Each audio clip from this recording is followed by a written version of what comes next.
Député, la parole est à Monsieur Razi Hammadi, s'il vous plaît, pour 2 minutes. Chers collègues, depuis le début de cette discussion, que ce soit à travers les différentes interrogations, les différents soutiens, nous entendons en tout cas une volonté commune, quasi unanime et légitime, de considérer que le sujet que nous avons là est une urgence. Il y a eu l'appel de notre ministre, Michel Sapin, à ne pas avoir sur ce sujet, évidemment, de position manichéenne. Et bien évidemment, suite à l'intervention de l'un de mes collègues situé à droite, ici, nous acceptons que certains puissent avoir des points de vue.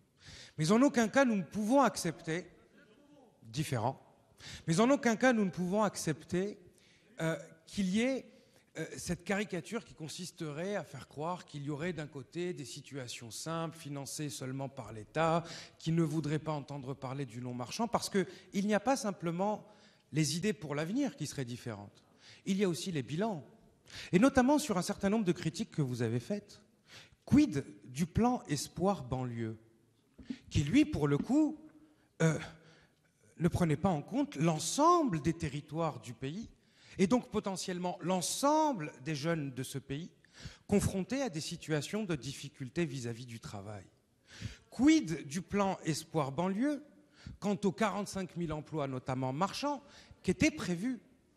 Quid de ce plan Espoir banlieue, là encore, sur les millions d'euros dépensés en coaching dont l'évaluation, en tout cas, et l'efficacité restent à faire? Je voudrais terminer juste sur un point et rappeler quelque chose ici d'essentiel.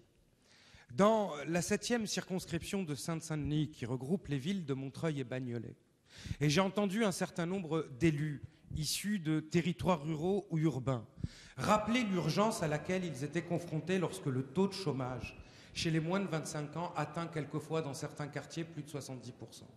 La volonté de ce gouvernement, la volonté de ce Parlement, et de répondre à l'urgence, mais aussi de le faire sérieusement, à travers l'ensemble des aspects qui ont été cités ici, répondant à un grand nombre d'interrogations sur l'insertion, la formation, la contractualisation, éviter les effets d'aubaine, la pérennisation, la question des contrats, leur durée, parce qu'en définitive, ici, il n'est pas question d'aumône, il n'est pas simplement question de bons sentiments.